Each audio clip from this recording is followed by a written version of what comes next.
ജെറൂസലേം തീർത്ഥാടനത്തിന് പോകുന്ന എല്ലാ മനുഷ്യരും പോയി കാണുന്ന ഒരു മരമാണ് സിക്കമൂർ മരം.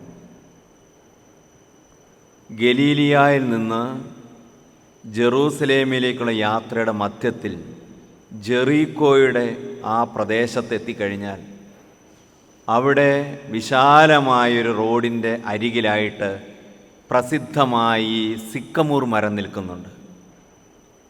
2000 വർഷങ്ങൾക്ക് മുമ്പ് സക്കേവൂസ് കയറി ഒളിച്ചിരുന്നു എന്ന് വിശ്വസിക്കപ്പെടുന്ന ആ മരത്തിൻ്റെ പ്രധാന ശിഖരങ്ങളും എല്ലാം ഒടിഞ്ഞ് അതിൽ നിന്ന് പൊട്ടിമുളച്ചൊരു മരമാണ് ഇപ്പോൾ അവിടെ നിൽക്കുന്നത്. എന്താണ് ഈ സിക്കമൂർ മരത്തിൻ്റെ പ്രത്യേകത? നമ്മുടെ നാട്ടിലെ ആൽമരം പോലെ ഇടതൂർന്ന ഇലകളുള്ളൊരു മരമാണത്. ഇഷ്ടംപോലെ ഇലകളുണ്ട്. ആ മരത്തിൻ്റെ താഴേന്ന് മുതൽ അതിന് ശിഖരങ്ങളുണ്ട്. അതിൻ്റെ അകത്ത് ആൾ കയറിയിരുന്നാൽ പുറത്തുള്ളവർക്ക് കാണാൻ ബുദ്ധിമുട്ടായിരിക്കും. അത്രയേറെ ഇലകളുള്ള മനോഹരമായ സമൃദ്ധമായ ഇലകളാൽ നിറഞ്ഞു നിൽക്കുന്ന ഒരു മരമാണ് സിക്കമൂർ മരം. അവിടെയാണ് ഈ മനുഷ്യൻ സക്കേവൂസ് യേശുവിനെ കാണാനായിട്ട് ഒളിച്ചിരുന്നത്. ജനക്കൂട്ടത്തിൻ്റെ ഇടയിൽ നിന്നാൽ തനിക്ക് യേശുവിനെ കാണാനാവില്ല എന്ന തൻ്റെ പരിമിതി മനസ്സിലാക്കിയിട്ട് നാം ബൈബിളിൽ കാണുകയാണ്, സക്കേവൂസ് ജനക്കൂട്ടത്തിൻ്റെ മുമ്പേ ഓടി ഒരു മരത്തിൽ, ഈ സിക്കമൂർ മരത്തിൽ കയറി അവിടെ ഇരുന്ന് ഈശോയുടെ വരവ് നോക്കി. വളരെയേറെ അർത്ഥതലങ്ങളുള്ളൊരു ഭാഗമാണത്. ഈ സക്കേവൂസ് എന്ന വാക്കിൻ്റെ അർത്ഥം നിഷ്കളങ്കൻ എന്നാണ്. നിഷ്കളങ്കതയുള്ള ആ പേരിനെ അന്വർത്ഥമാക്കുന്ന രീതിയിൽ ശുദ്ധനായ ഒരു മനുഷ്യനായിരുന്നു അദ്ദേഹം. കാര്യം കുറേ പേരെ വഞ്ചിച്ചു, തട്ടിച്ചു, പറ്റിച്ചു. പക്ഷെ ആ ചതിയിൽ ജീവിതത്തിലുടനീളം നിൽക്കാനുള്ള ഗട്ട്സ് അദ്ദേഹത്തിനുണ്ടായില്ല. കാരണം ഈശോ അദ്ദേഹത്തിൻ്റെ ആ നന്മ കണ്ടിട്ടായിരിക്കണം വലിയൊരു അത്ഭുതം അവിടെ പ്രവർത്തിക്കുകയാണ്. മരിച്ച ലാസറിനെ ഉയർപ്പിക്കുന്ന വലിയ അത്ഭുതമായിട്ട് നമ്മൾ പറയും. അതുപോലെ വെള്ളം വീഞ്ഞാവുന്ന വലിയ അത്ഭുതമായിട്ട് പറയും. മുടന്തന് സൗഖ്യം കിട്ടുന്ന വലിയ അത്ഭുതമായിട്ട് പറയും. എന്നാൽ ബൈബിൾ പറയുന്ന വലിയ അത്ഭുതങ്ങളിലൊന്നാണ് ഒരു പാപിയായ മനുഷ്യനെ നീതിമാനാക്കി മാറ്റുന്ന ദൈവത്തിൻ്റെ അത്ഭുതം. അതാ ഒരു വലിയ അത്ഭുതമാണ് നമ്മളിവിടെ കാണുന്നത്. ഈ സിക്കമൂർ മരത്തിൽ നടന്ന അത്ഭുതം. സക്കേവൂസ് ഈശോയെ കാണാൻ ബൈബിൾ പറയുകയാണ്, ഈശോ ആരെന്ന് കാണാൻ, യേശുവിനെ കാണാൻ ആഗ്രഹിച്ചല്ലേ, യേശു ആരെന്ന് കാണാൻ ആഗ്രഹിച്ച് ജനക്കൂട്ടത്തിന് മുമ്പേ സക്കേവൂസ് ഓടി. അവൻ ദൈവപുത്രനാണ്, യേശു ക്രിസ്തുവാണെന്ന് അദ്ദേഹം കാണുകയും ചെയ്തു. യേശു ക്രിസ്തു എന്ന് പറഞ്ഞതൊരു ഡെഫിനിഷനാണ്. Jesus is the saviour. ക്രിസ്തു എന്ന വാക്കിൻ്റെ അർത്ഥം രക്ഷകൻ. ഇതാ നിങ്ങൾക്കായി ഒരു രക്ഷകൻ ജനിച്ചിരിക്കുന്നു. മാലാഖ ബെത്ലഹേമിൽ പിറന്ന ഈശോയെ ആട്ടിടയർക്ക് പരിചയപ്പെടുത്തിയത് അങ്ങനെയാണ്.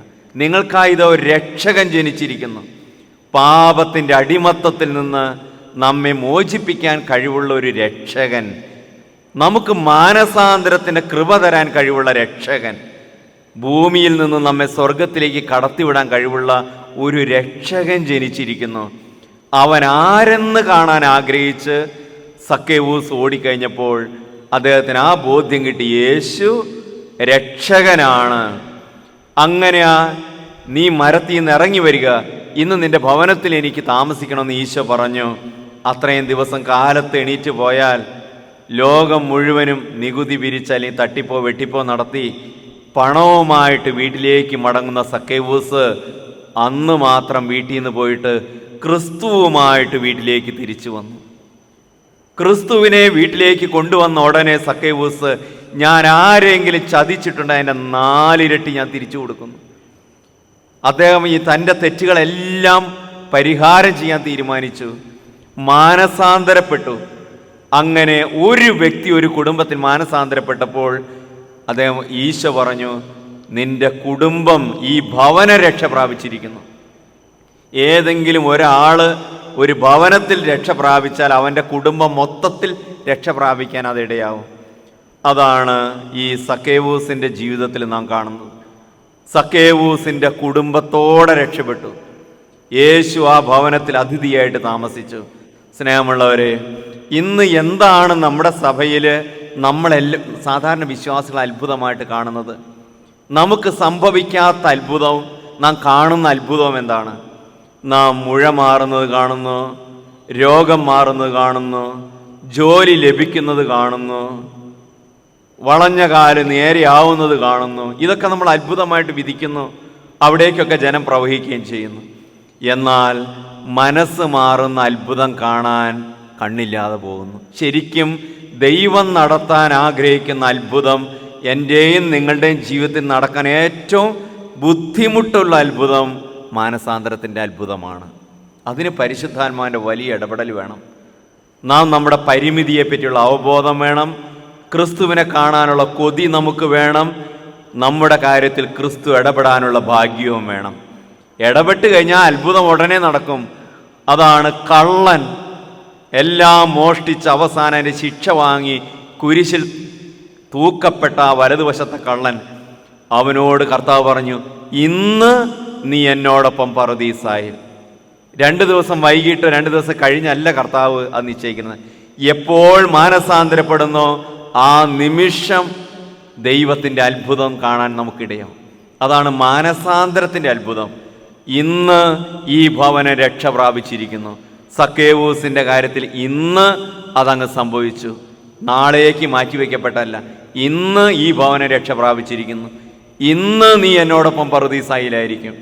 ഈ മാനസാന്തരം ഉണ്ടാവണമെന്ന് ഈ സിക്കമോർ മരത്തിലെ സക്കേവൂസിൻ്റെ അത്ഭുതം, ദൈവം കാണിച്ചു കൊടുത്ത ഏറ്റവും വലിയ അത്ഭുതം നമ്മെ ഓർമ്മിപ്പിക്കുന്നു.